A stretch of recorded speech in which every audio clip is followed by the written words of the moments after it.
The rest is supernaturalism. That's not science. You can do that in religion if you want, but that's not science. As soon as you step out of that, you're not doing science anymore. The geological column, by the way, is quite real. In fact, it was laid down and discovered and described by creationists long before the century before Darwin. So don't let Dr. Hovind fool you to thinking that this is some concoction, conspiracy by evolutionists. It's not. The geological column was created, well, discovered by creationists. That's not what you think it is. It's creationists created it. Finally, what is the Bible? What is the Bible? Are we to read the Bible as a book of nature? Are you really supposed to read this to find out how the universe began? Are you supposed to read it to find out exactly which deck the predators were on and the prey were on the ark? I mean, 2 of every species. There's somewhere between 10 and 40 million species. Where did he put all these? And who cleaned up the mess anyway at the end of the day? And what did they feed them?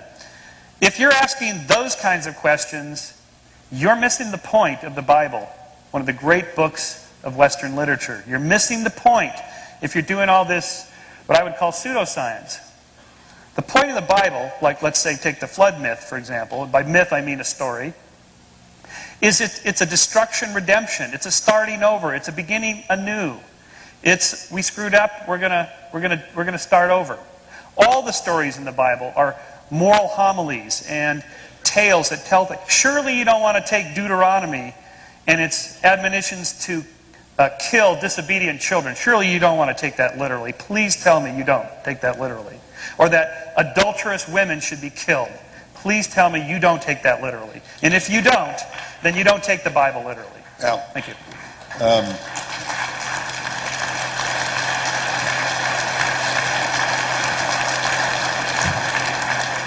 I can understand losing your faith, Michael, but what were they teaching about systematic theology at Pepperdine? Because you missed the whole New Covenant thing. What?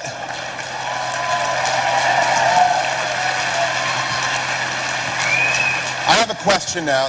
No.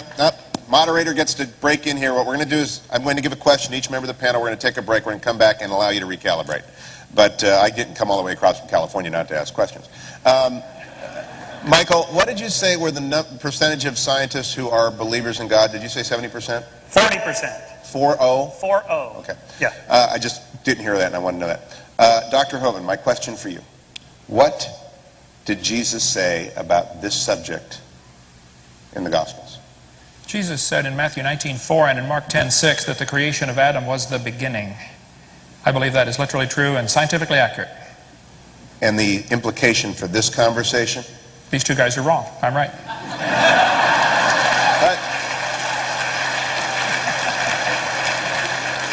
I scored Michael on his systematic theology, and again, I'll wager there are some here that would like a little expansion on that, because it does seem to me to be quick and not persuasive of someone who might be doubting your point of view. Of which part? What Jesus has to say about this. Adam, say it again, Doctor. Matthew 19:4, Mark 10:6, both are very clear. Jesus was talking about marriage and divorce, but he said, have you not read that he which made them in the beginning, at the beginning, made them male and female? The Bible says very clearly there was no death until Adam sinned. To claim there was death before sin, you now have an error. I was just asking about Jesus. So your proof text from Jesus is that. Kyle, what does Jesus say about this debate?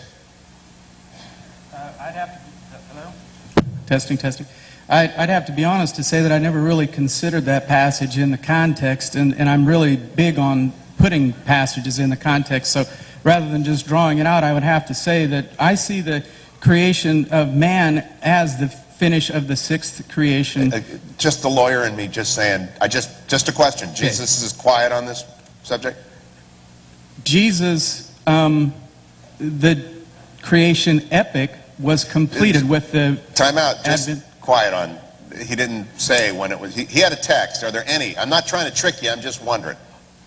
I thought you wanted me to comment on his text. No, just, is there a phrase in the New Testament? Is there a question and answer? Is there a conversation with the Pharisees on this subject matter? None that I'm aware of. So, now my question to the 3 of you. With 40% of your colleagues, Michael, knowing something you don't know, and 1 verse from Matthew and no verses from it, why does this debate matter to you three so much that you give so much time to it? And I'm very sincere about this because I don't spend any time on this at all as a believer. Dr. Kent.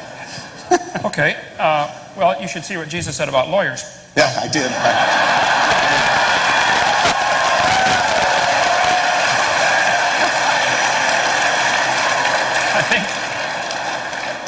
I think this subject is absolutely the most important subject in the world. I travel, I speak 700 or 800 times a year. This is my 76th flight this year already. I take this extremely seriously. The question is very simple. How do we tell right from wrong?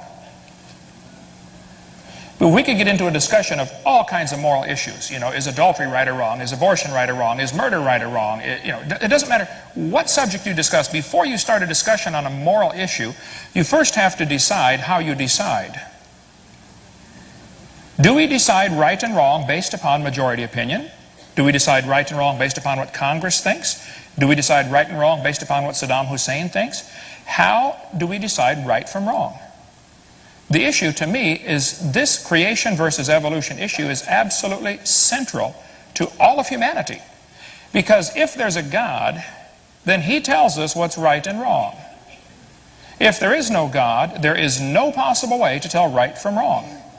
And I would challenge the evolutionists.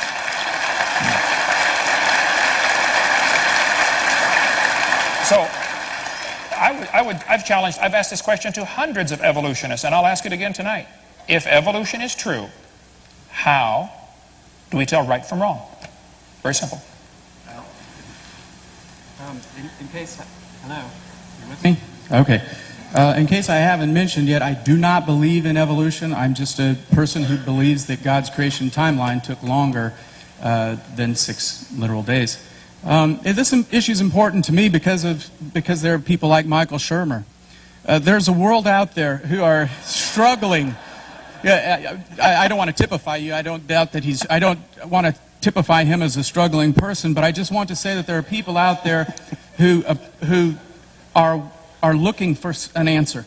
I might as well mention that I also started out, first of all, I started out like Michael Shermer, an evolutionist. I then became a theistic evolution because I thought, well, the Genesis 1 record really seems to corroborate with the evolutionary evidence. I worked my way up to Brother Hoven's view, where I followed Dr. Gish and others like him, Dr. Morris, and believed very strongly in what they had to say because it corroborated with the Bible. But it wasn't until I came to this point where I realized that God can do something in a longer period of time if He wants to, and it could correspond to what the revelation of nature shows me has happened. That I believe that both of my belief in God and my understanding of science became real to me. And that has to happen because if you throw out one half of it and say, well, nature just lied to us. Everybody seems to think that it's 17 billion years, but it's really not. We know the Bible is true. I know the Bible is true. I know that nature said something reliable too. It says in Psalm 19, the heavens declare the glory of God. The skies proclaim the work of His hands. Day after day they pour forth speech. Night after night they display knowledge. There is no speech or language where their voice is not heard. Their voice goes out into all the earth. Their words to the end of the world. It transcends language. It sits out there. You go out tonight when you leave here, if you wonder if God can communicate, and you look up at the skies and you watch what He's stretched out before you, it's from God. Michael?